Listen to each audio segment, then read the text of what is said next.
Es momento de pasar a la conferencia a cargo de Pablo Pascale, a quien damos una calurosa bienvenida a este diálogo que tiene como título Laboratorios, un modelo para innovar en la cooperación del desarrollo. Y bueno, les platico un poco de Pablo. Muchas gracias por acompañarnos a esta sesión. Él es responsable del proyecto de innovación ciudadana de la Secretaría General Iberoamericana, que trabaja en 22 países. Pablo es experto en innovación ciudadana y emprendimiento social en América Latina, con más de 10 años de experiencia en el sector. Pablo ha creado y ha dirigido varios laboratorios de innovación en la región, impulsando tecnologías abiertas y soluciones desarrolladas por la ciudadanía para abordar algunos de los desafíos más apremiantes de nuestro tiempo. También ha acompañado la aceleración de procesos de innovación en más de 100 instituciones públicas en diferentes países de Iberoamérica. Y antes de unirse a la CEGIB, les platico, Pablo ha trabajado en la administración pública inaugurando un programa ministerial de participación ciudadana en Uruguay. Y bueno, él ha sido investigador en creatividad aplicada e innovación en universidades de España. Fue consultor en organizaciones internacionales como Naciones Unidas en asuntos interculturales y participación. Pablo es también, hay que mencionarlo, doctor en psicología social. Y bueno, es un honor, Pablo, que nos acompañes, está pagada, que nos acompañes en este segundo foro de innovación ciudadana y emprendimiento social, el rol de los laboratorios vivientes, y hacemos votos porque sea el inicio de un diálogo con ICESLab. Bienvenido, Pablo, te escuchamos. Bueno, muchas gracias, Victoria. Es un gusto estar aquí acompañando eh, el proyecto que están impulsando, ¿no?, del ICESLab, que es bien interesante. Yo tengo un largo trabajo con México desde hace varios años. Nosotros venimos trabajando con laboratorios, principalmente laboratorios ciudadanos y de gobierno. Es nuestro foco, está un poquito puesto ahí. Y estamos encantados de saber que en el estado de Baja California están trabajando este proyecto que en cierta medida lo que hace, y así es como lo vemos nosotros, es poner las instituciones públicas en el siglo XXI, ¿no? Y un poquito de eso les quería hablar hoy, compartir algunas experiencias que tenemos.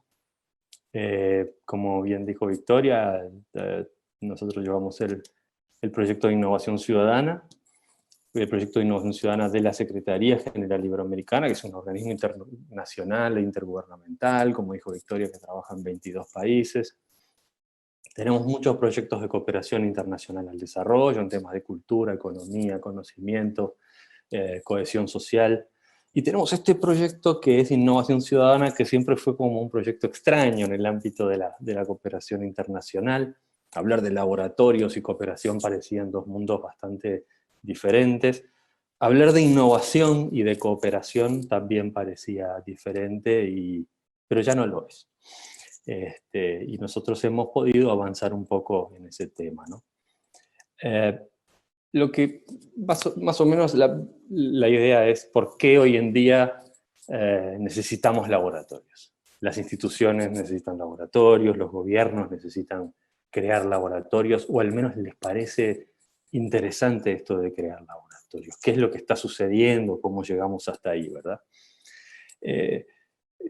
Principalmente podemos identificar algunos fenómenos que han estado pasando en los últimos años, no solo en nuestra región, sino a nivel global, pero también en nuestra región, en nuestros países, en México también.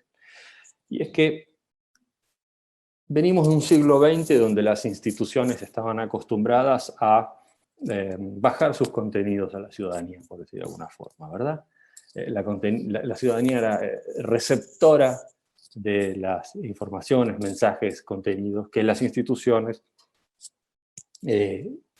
bajaban a la ciudadanía en este download de contenidos, no por usar terminologías que hoy en día se usan más en lo que en redes e internet. Eso venía bien y las instituciones estaban muy legitimadas en hacer eso, y fueron en general las instituciones del siglo XX, creadas en los siglos XVIII y XIX. En el siglo XX estaban en su pleno apogeo de legitimidad y por lo tanto generaban bastante confianza en base a esa legitimidad. Pero ¿qué pasa? El paso al siglo XXI es un momento complicado para las instituciones porque supone como efecto, vamos a decir, vamos a empezar por el final, un distanciamiento entre la institucionalidad y la ciudadanía.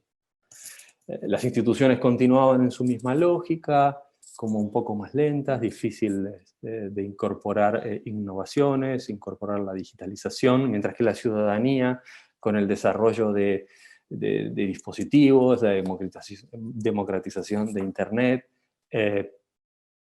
empieza a avanzar a una velocidad al que las instituciones ven despegarse lentamente día a día a una distancia cada vez mayor. Y esta ciudadanía empieza como a conectar ciudadanos con ciudadanas de un lado o de otro, y transferirse conocimientos en forma instantánea, generar narrativas que en un día te daban vuelta el planeta y te podían cambiar narrativas oficiales o discursos oficiales. Y empiezan a poner a las instituciones en una situación de incomodidad, ¿verdad? Y es lo que llamamos la crisis de las instituciones en el comienzo del siglo XXI. Esto hace su gran apogeo, esta crisis, en el año 2008 con la crisis de Wall Street, que todos conocemos, recordamos, sobre todo ahí en México sé que lo tienen muy presente, porque vemos una crisis que se inicia en el sistema financiero, en los fondos de inversión, en los bancos, pero rápidamente se extiende por todo el planeta, infectando como un virus a las instituciones públicas, que les cuesta mucho como asumir este cambio de narrativa tan abrupto. Y como mencionábamos hace unos días, no es casualidad que en 2008 se produce esta crisis, o inicia esta crisis, y en 2009 la administración Obama, como resultado, como respuesta, comienza a hablar de la necesidad de un gobierno abierto, aquel gobierno basado en la colaboración, la participación y la transparencia, como una forma de, primero, darse cuenta que había un problema en las instituciones públicas, de que había un problema de confianza muy fuerte, y que era necesario recobrar la confianza de la gente. Eso es un gran momento que muestra la distancia que hay entre la ciudadanía y las instituciones, una crisis que podemos identificar como una crisis de confianza. Y todo esto veníamos, ¿por qué los laboratorios? Pero hay una segunda crisis, que es la que estamos viviendo ahora, que nosotros denominamos que es una crisis de la colaboración. Es una crisis que pone muy de manifiesto, la crisis de la COVID, naturalmente de la COVID-19, pone muy de manifiesto, por un lado, una ciudadanía entregada a colaborar, a querer aportar sus soluciones, a conectar, a juntarse para desarrollar, mascarillas, dispositivos que sirven al sistema sanitario. Y por otro lado, unas instituciones que, sabiendo que es necesario ese proceso, les es difícil absorber esa colaboración, sistematizarla y ejecutarla. Cierto es que hemos visto muchas instituciones públicas que están haciendo un enorme esfuerzo por desarrollar trabajo colaborativo con ciudadanía, justamente en el marco de esta crisis. Cuántos hackatones hemos visto, laboratorios distribuidos, digitales. Nosotros mismos hemos participado mentoreando algunos, por ejemplo, de la Unión Europea, que tuvo 20.000 personas nada menos participando. Y eso nos muestra una crisis de la colaboración. Por un lado, las instituciones tienen una crisis de confianza de la ciudadanía, y por otro lado hay una dificultad de asumir los nuevos procesos colaborativos y poder acompañar la curva de innovación que sigue la ciudadanía. Y ahí es donde aparecen los laboratorios. Los laboratorios que no hace tanto han surgido, los distintos tipos de laboratorios. Diríamos que en América Latina comienzan esporádicamente hace unos 10 años las primeras experiencias de sistematizarse en estos espacios, que son espacios que en última instancia lo que hacen es reconocer que hay una innovación que está en la gente, esta innovación ciudadana, y entonces darles un espacio a esta innovación ciudadana para potenciarse, para sistematizarse, para acelerarse y hacerse más eficiente. En última instancia, los laboratorios es lo que hacen. Es ayudar a la gente a conectar, permitir que la gente experimente, permitir que la gente colabore, y permitir que la gente haga cosas desde nuestra perspectiva por el bien común. Y eso es lo que estamos haciendo nosotros desde el proyecto de innovación ciudadana, y estamos acompañando la organización de laboratorios. Tenemos los LABIC, que son los laboratorios de innovación ciudadana que organizamos en forma intermitente por distintos países de América Latina.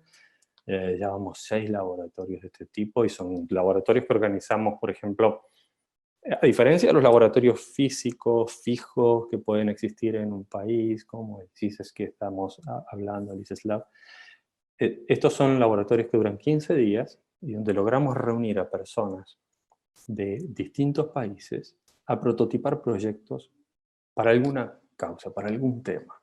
Por ejemplo, el próximo laboratorio que vamos a organizar es en México, en Guanajuato, en el estado de Guanajuato, y va a ser un laboratorio que va a trabajar accesibilidad y autonomía de personas con discapacidad. Entonces van a ser 10 proyectos que van a trabajar distintos temas que afectan a las personas con discapacidad y proponer soluciones alternativas.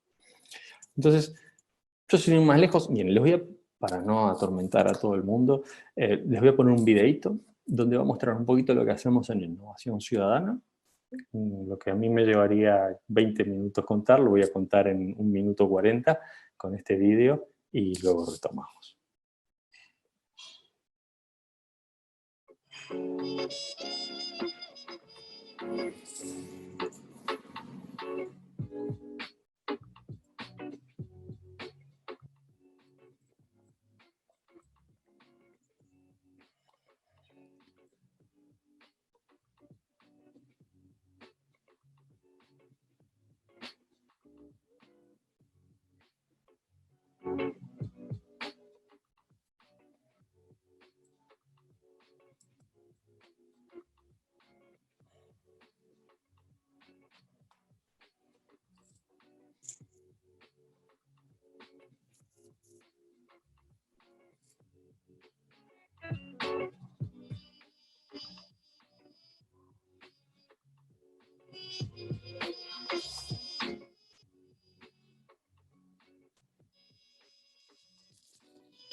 Muy bien.